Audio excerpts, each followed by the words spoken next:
So after the international break, we're up and running in match week 4 in the Premier League on this 8-game bumper Saturday. So Manchester United back to winning ways away at St Mary's. Still to come a 5-game goal rush involving a so far unbeaten Brighton against new boys Ipswich. Crystal Palace and Leicester go head-to-head at Selhurst. There's a London derby between Fulham and West Ham. Liverpool looking to make it 4 wins out of 4 under Arne Slot against Nottingham Forest, as are Manchester City at home to Brentford.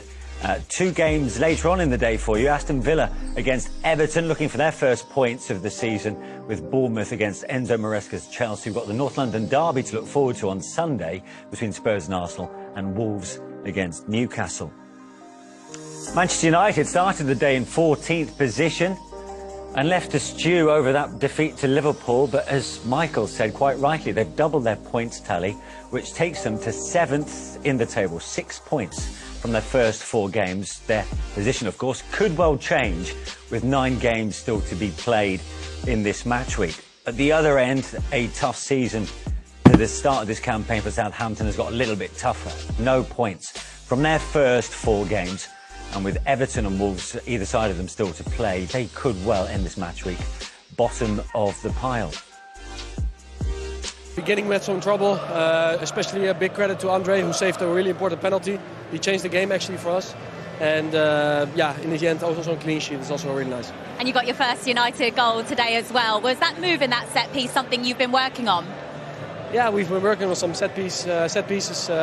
This one was not exactly out of the book, but luckily I was on a good spot. We saw you pointing up to someone with the celebration. Who was that for? It's the birthday of my wife today, so this one is for her. After a difficult international break for you as well, did you come out here today with a bit of a point to prove? No, not exactly a point to prove. I mean, obviously sometimes it doesn't go as well as you want, but you always have to look at the positive side. I was happy that I played 1.5 games. It's a long time for me that I played games. So this is actually the third game in 1 week. So for me, it's really important to get a rhythm, and I think today I could show already a little bit more what I can do. We know how important Erik Ten Hag has been in your development as a player. I imagine it's a big part of why you moved here. How have you found things so far at Manchester United? Yeah, really nice, really nice. I'm enjoying it a lot. We have a great group, amazing guys. I think we have also a lot of young guys who still have to grow, but also want to grow. Every day on the training ground is a battle, and hopefully we can get more results like this and grow as a team, because I think that's the most important thing.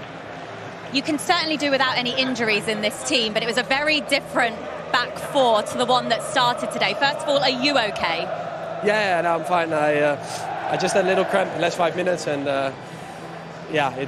what I say is the first time in, I think, probably 5 months that I played 3 times in a row. So, I wanted to play till the end, but the coach said it would be better to take me off. Well, these Man United fans behind you are very happy you got the goal today, and you are today's player of the match. Congratulations. Thank you. We've just been watching your penalty save, Andre. How good does it feel as a goalkeeper when you make a save like that completely changes the course of a game? Well, very good, to be honest, to save that one. It was an important moment for us. I think it was a key game, a key situation for us. And then after that penalty, we took control of the game, and hopefully we won the game. That is what counts for us. Did that feel like the turning point, the save then? Did that feel like a turning point in the game? Because Southampton at that time having a decent spell. Yeah, I would say it was a turning point for us, no? But like I always said, for us the most important thing is the victory, is the goal we scored today. So I'm happy for the guys. Now we had a great game, clean sheet, so we move on and we learn from our mistakes. How important is it for you as a unit with Martinez and De Ligt in front of you to have a settled kind of back 4? And how good were they today? It was good. But for me, it doesn't matter with who I play, because I'm used to play with. I like to play with all my defenders. In the end of the day, the coach.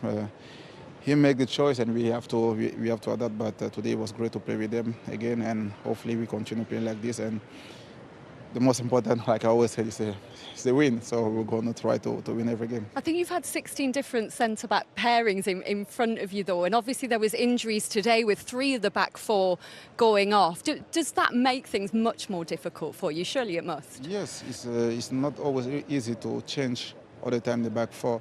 But sometimes you have to be pragmatic. No, there are things in life you cannot control, injuries and other things.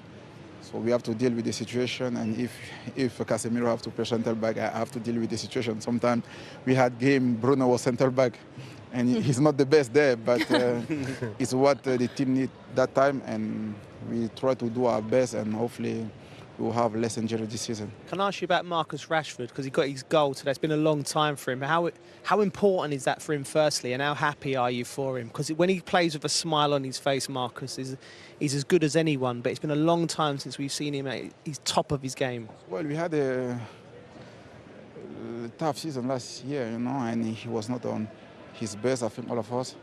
But today he shows himself, he shows he's a great player, one of the best in the world. But that's football, that life, Sometimes you will struggle, sometimes you will face difficulties, but it's not how you fall, it's how many times you stand up, no? And today he come back again, he scored a great goal, important goal for us. Hopefully he will score much more for us. I'm very happy for him because he needs this goal, we need these goals, and hopefully he will score much more for the team. You said you needed the goals. There was so much pressure on the team coming into this game because of the Liverpool result, and obviously you've had to wait over the international break to try and respond.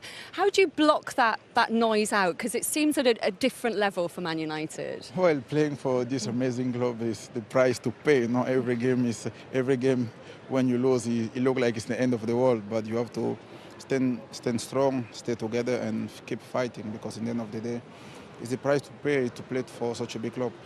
Thank you very much for coming out to join us. Well done, big man. Sorry for my Congratulations. Fantastic. Great. Brilliant. Better than ours. Fantastic. He spoke, Certainly was better than us. he spoke really well, Peter, actually, Really didn't well, he? yeah. That was He said refreshing. pragmatic. Yeah. Well, I've had to Google it quickly. Looking it up in the dictionary, Joe. Keep it simple, Andre. He seems like a English. really positive character, though, to have in that dressing room, because he has had setbacks, he's had disappointing moments, but he always seems to keep that positivity up, do you think? I love a story. When he come into the club, I mean, he didn't have the great start, and questions were asked. And when you come to a place like Manchester United or Liverpool or any of the big clubs, and it doesn't go well for you at the start, I love the redemption. He's turned around, he's playing well, and he looks like a leader in the dressing room. You look around him, nothing seems to faze him, and you need that when you play for a big club. You really do. I think he's got the mentality to be at a big club, because I remember him speaking to Rio after he made a couple of really big, high-profile errors, and Rio said he couldn't believe it's just football. That's football. You can't let it. Got to let it bounce off worry you. you. Yeah, you just got to let it bounce off you. I think if you're going to be at a club like Manchester United, where the scrutiny is so intense, 1 minute you're the best team in the world, the next you're the worst. There's no in between. It's cutthroat business, and he seems to take it all in his stride. And it was cutthroat for Southampton today, because he gave Man United that platform, but they absolutely punished Southampton for not scoring that penalty, Joe. Yeah, quality, experience, intelligence. Here, Bruno, look, no one shuts me down. All right, I've got the ability. That's the difference with the Premier League. Championship, they may have got away with being 5 yards off him here. If you look at it here, that's Bruno Fernandes, one of the best technicians in the game. You've allowed him to stop it, shape his body, and just float into a position, and it's a good finish from De Ligt. Great from a Manchester United perspective, but Russell Martin will be so disappointed that both goals here in the first half have come from set pieces. As good as you play, you should be able to defend set pieces. Obviously, it's the second phase of play. It comes out to Marcus Rashford, and he bends it into the goal. As you can see, this is the angle. Ramsdale's unsighted. You can't go until it's missed the lit, and it's too late then. Yeah. And then Garnacho with the icing on the cake at the very end. Yeah, it's a lovely goal. Casemiro involved as well. Again, it's another mistake. Harwood Bellis at the far post playing people. When we talk about minor details, watch it here. Come up, get up. You've got one of your back four. He just come on, so we'll try and give him a little bit of leeway, but running backwards, the other's going up. Happened twice though, Joe, didn't it? There's two of the goals there where one player's left in. And the top teams will punish you.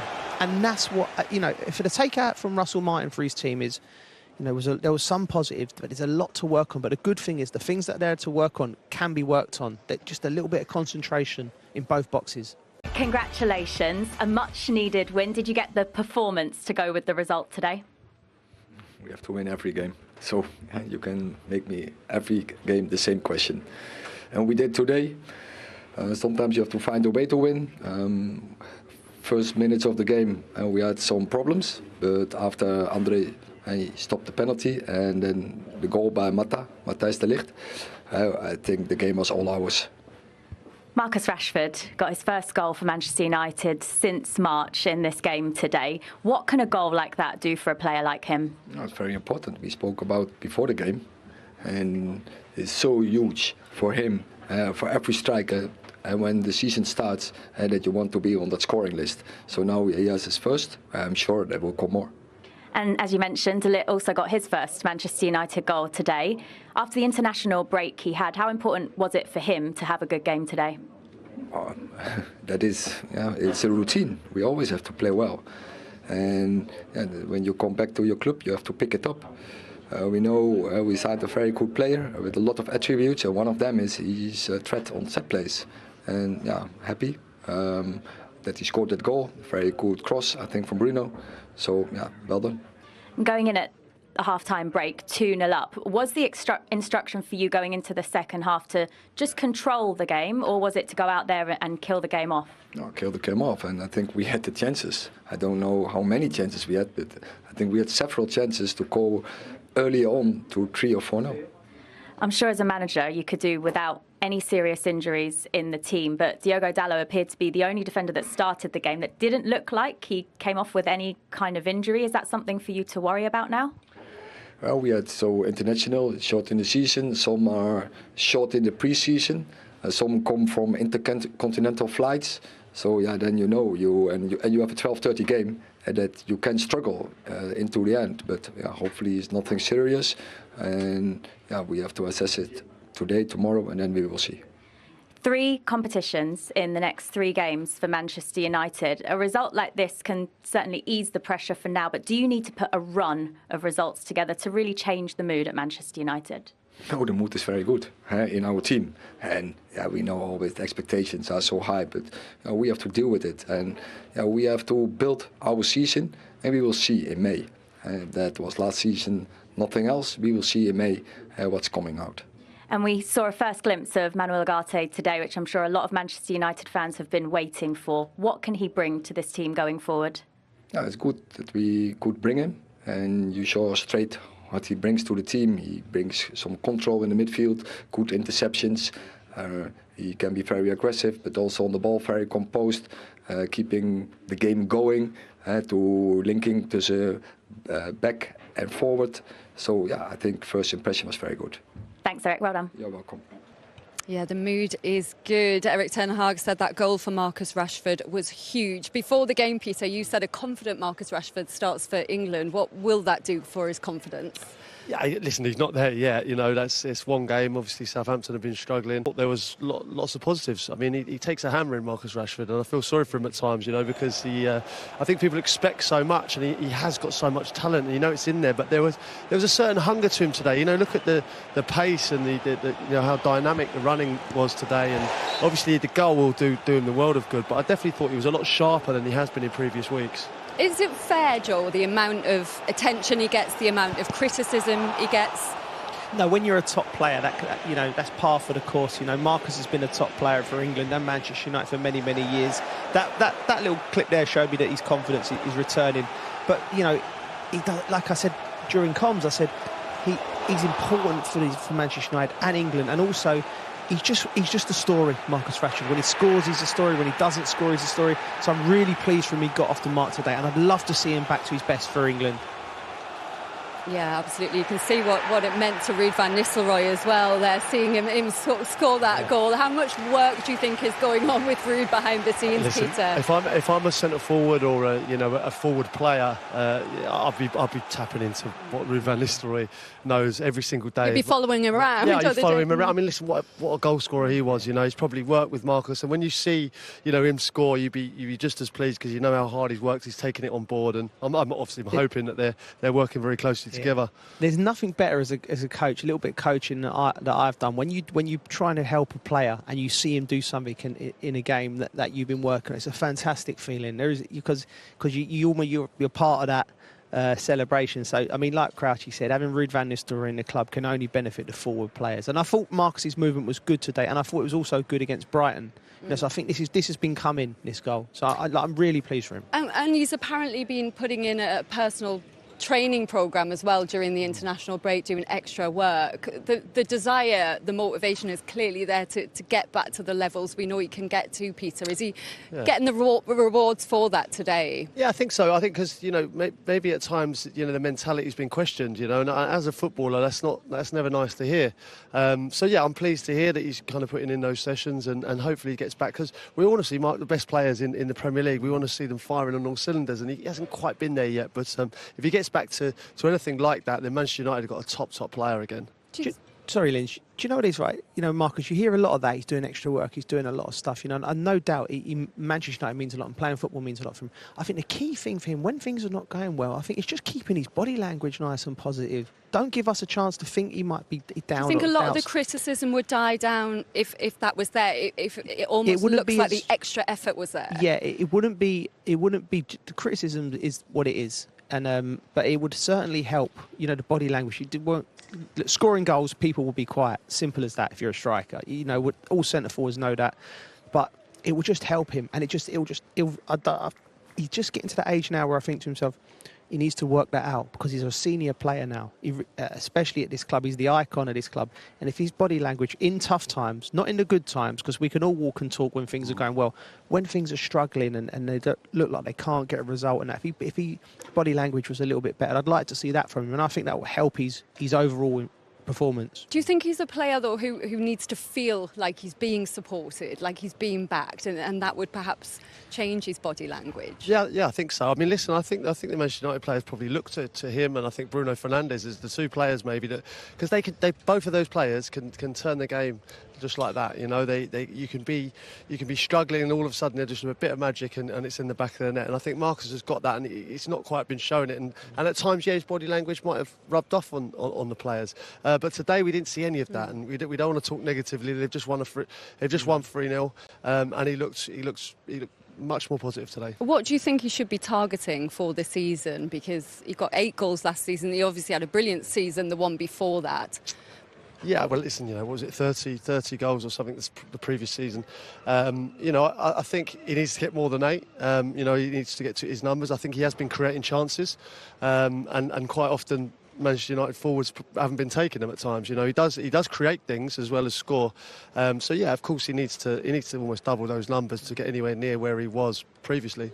Give us a number, Joel. I think a player of his quality, and I'm a massive fan. I agree with Crouchy. When he's on form, he's a cert for England. You know, certainly the squad, maybe the starting lineup.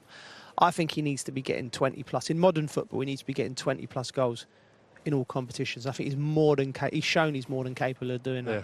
Missing big chances a problem across the team, though, still for Man United. 11 big chances missed this season. That is an issue. Obviously, they've won 3-0 today, but they could have been doing a lot better had they been putting some of these big opportunities away. Yeah, from a Southampton perspective, I think there's some sloppy errors there. You know, against maybe more quality opposition, I think that's going to be that's where we have to find them out really. But yeah, they have had difficulties in front of goal. Obviously missing Højlund at the moment, and I think that's been a big miss. They need a centre forward, but they've needed one for a long time. Let's be honest.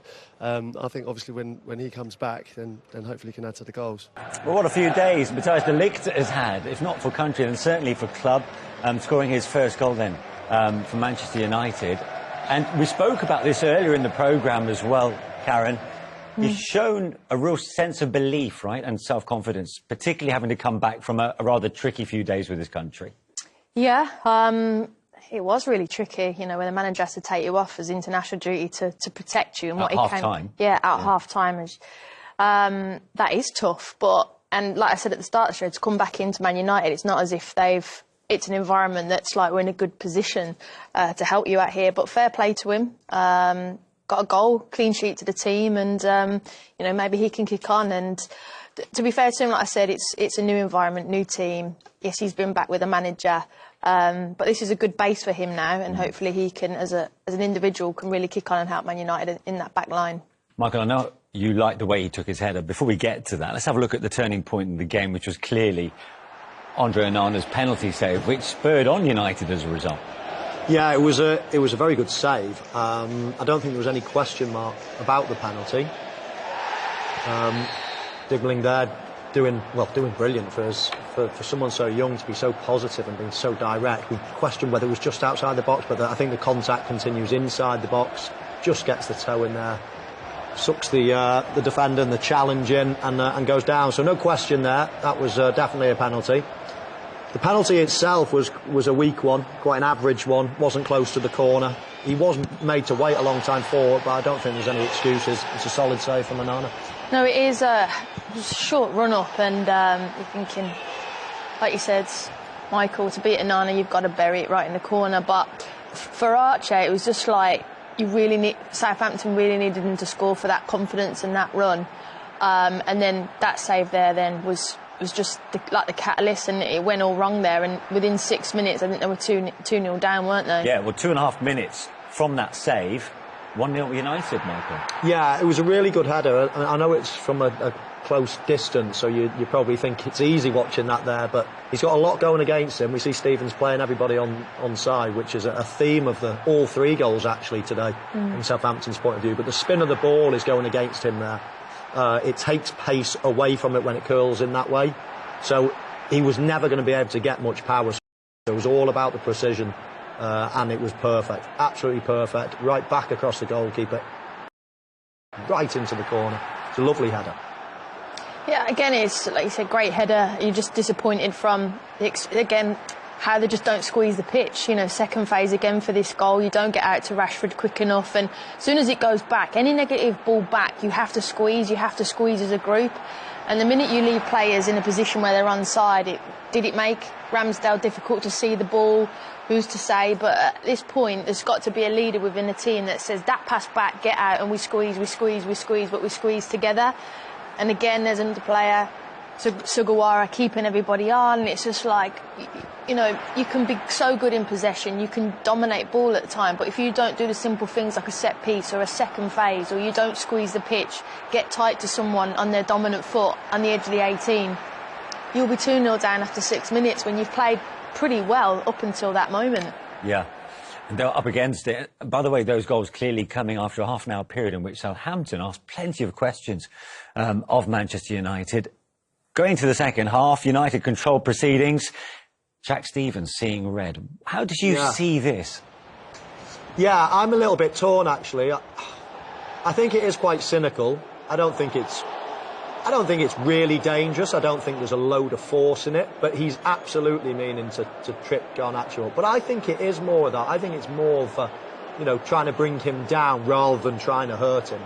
And part of me says, yeah, I get why it's a red, but then part of me would like to see a yellow as well. I'm sort of in between. I'm orange on this one, Manish. I think he's a little bit unlucky, even though he's absolutely tried to bring Garnacho down.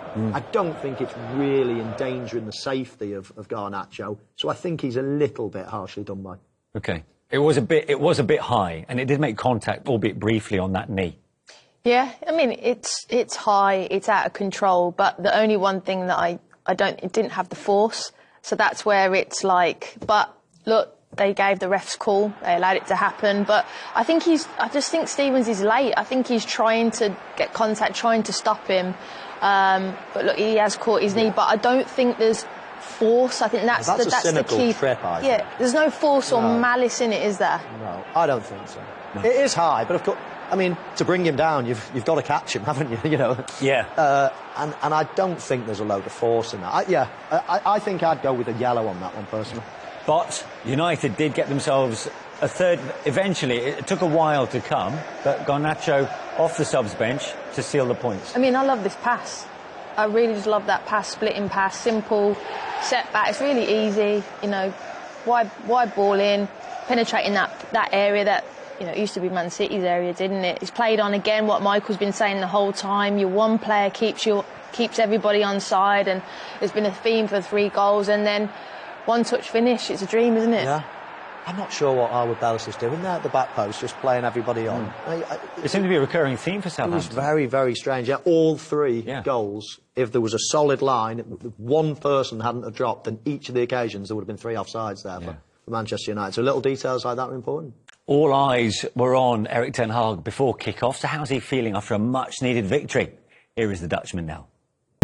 Going in at the half-time break 2-0 up. Was the instruction to just control the game, or was it to go out there and kill the game off? No, kill the game off, and I think we had the chances. I don't know how many chances we had, but I think we had several chances to go early on to 3 or 4-0. I'm sure as a manager you could do without any serious injuries in the team, but Diogo Dalot appeared to be the only defender that started the game that didn't look like he came off with any kind of injury. Is that something for you to worry about now? Well, we had international, short in the season, some are short in the pre-season, some come from intercontinental flights. So yeah, then you have a 12:30 game that you can struggle into the end. But yeah, hopefully it's nothing serious, and yeah, we have to assess it today, tomorrow, and then we will see. 3 competitions in the next 3 games for Manchester United. A result like this can certainly ease the pressure for now, but do you need to put a run of results together to really change the mood at Manchester United? No, the mood is very good in our team, and yeah, we know always the expectations are so high, but we have to deal with it, and we have to build our season, and we will see in May. That was last season, nothing else. We will see in May what's coming out. And we saw a first glimpse of Manuel Ugarte today, which I'm sure a lot of Manchester United fans have been waiting for. What can he bring to this team going forward? Yeah, it's good that we could bring him, and you saw straight what he brings to the team. He brings some control in the midfield, good interceptions. He can be very aggressive, but also on the ball very composed, keeping the game going, to linking to the back and forward. So yeah, I think first impression was very good. Thanks, Erik. Well done. You're welcome. Michael, what did you make of what Ten Hag said there?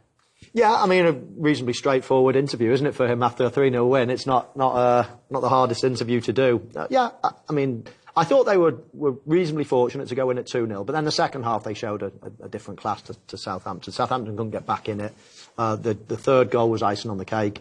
We looked at some of the chances that had been missing so far this season. They weren't that clinical, let's say, in front of goal. And Ten Hag there just saying again that he'd like to have seen them kill off the game a little bit early, so maybe that's something to work on. But in general, it's a nice day's work for Erik. Yeah, because you said, Karen, at the start of play today, they need a win, no matter how convincing. So 3-0 in the end, you'll take that, he'll take that. Yeah, but I'm not going to be like jumping for joy. It's good, obviously. I said for them it's important to get the win and keep moving on. But, you're playing Southampton, just got promoted, lost 4 games.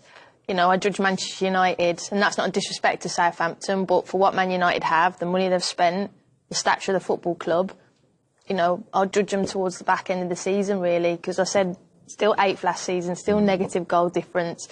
Joe and Peter alongside me. Man United 2-0 up, but Southampton had a penalty before the momentum shifted, Peter, and it was won by the excellent Tyler Dibbling. Yeah, I thought he was fantastic for a player of 18 years old. I think both wings actually look really dangerous, but it's the old stop-start one, Joe, where he slows him right down here and then goes again, and gets the touch there and knows that Dalot's diving in, and fantastic, he won the penalty, but it was a poor penalty. It was. Dibbling's been brilliant. And Archer, you sense the apprehension in the stadium. He took a long time, 51 seconds he's standing over the ball, and it wasn't a good penalty, and he could have done better with the rebound.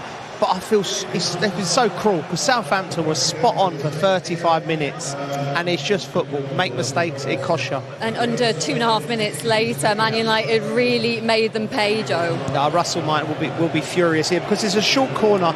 If you just watch Stevens at your far post, he loses faith in the fact when the ball comes back from a corner, you have to get out. Look there, right, get out in a line, and watch him here. He just drops back, and then it allows the quality of the Premier League. Bruno Fernandes just floats the ball in the area, and it's a good header from De Ligt. Credit to De Ligt. I mean, it was a difficult header. He went outside the far post for it to come back in, and obviously the second goal has killed them, really, because Manchester United are in control of the game now. Really pleased for Marcus Rashford. Obviously, he's getting so much stick at the moment, and the smile was back after this one. Yeah, first goal since difficult March. for Aaron Ramsdale to see that. I think he can't dive until he sees it go past De Ligt. So obviously it's too late then. Could be worse for Southampton if it wasn't for Ramsdale.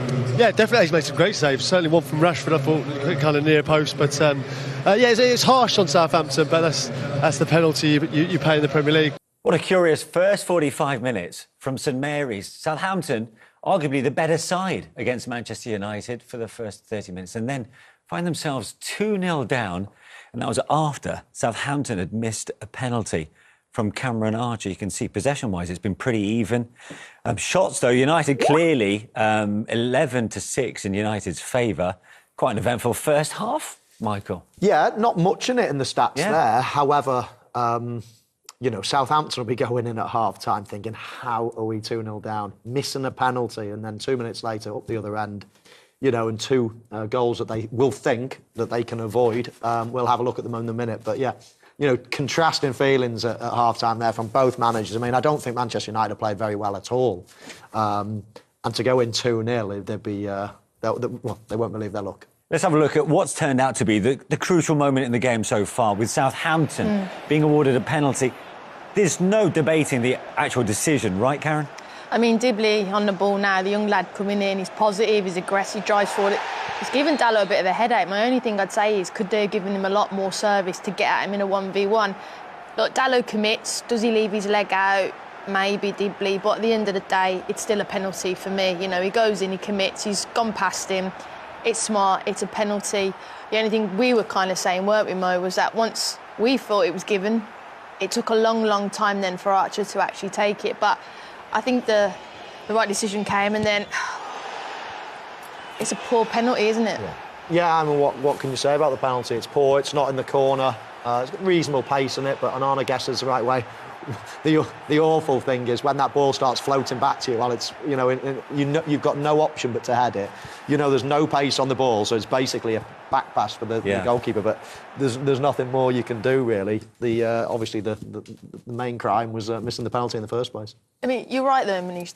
That was the turning point, because Southampton were on the up, and you're thinking, what are Man United doing? Yeah. And then that happened, and then all of a sudden it just went, their confidence, everything, and then the rest followed. It gave United a lifeline. Boy, did they take it. 2.5 minutes after that save of the follow-up from Cameron Archer by Onana, De Ligt at the far post, Michael. Yeah, lovely header, because there's a lot going against him here. The spin of the ball is going against him. You lose a bit of pace on the header when it's coming in from that direction. Stevens here is playing everybody offside. Actually, Karen, both goals have got similarities. They're both from set pieces, almost second phase set pieces. But Southampton playing Manchester United players on, you know, in a similar scenario. Yeah, you're spot on, Michael. You know, when the ball goes back, you have to squeeze as a back line. And I think the disappointing thing in that is Stevens is experienced. He's the experienced one at the back, saying we've got to get out and get out together. Look, it's a brilliant header, and look, after a difficult international break, that was good for him personally. Yeah, that is a great header, that is. I mean, that's not easy at all. It's all about direction, because, as I say, you can't get much pace on it. It's a floaty ball and the spin's going away from you, so as soon as you head it, it almost kills the speed as well. So lots against him. It had to be precise. Within 6 minutes, 1-0 became 2-0. Marcus Rashford, precise finish. This also originating from a corner. Exactly, second phase again, and similar in that there's a Southampton player at the back post playing a couple of players on. I think De Ligt might have been offside here if, you know, that Southampton line would have been straight again, because he's probably interfering with Ramsdale's line of vision. However, he is being played offside, so there's no problem at all with the game. It's not a great with the goal. It's not a great strike from Rashford, but you can see there Sugawara playing a couple of Manchester United players on, and again, if he stays up, steps up and keeps the line, I think that's offside as well. So Southampton will be ruining it. A couple of little mistakes, but United have taken full advantage. First goal in 13 in all competitions for Marcus Rashford. That'll be welcome. It will, and look, you know, you could see him smile after, and it's probably that big relief. And to be fair, Michael, you know, you didn't have that big a run of not scoring, but it must be, as a striker, though, it must be like, I'm off now, I'm running. Oh, yeah. Relief, yeah. Especially at the start of the season, just to get going, and Rashford will be absolutely delighted. I mean, the manager said before the game, as soon as he gets one, he'll start scoring a few, so we'll see.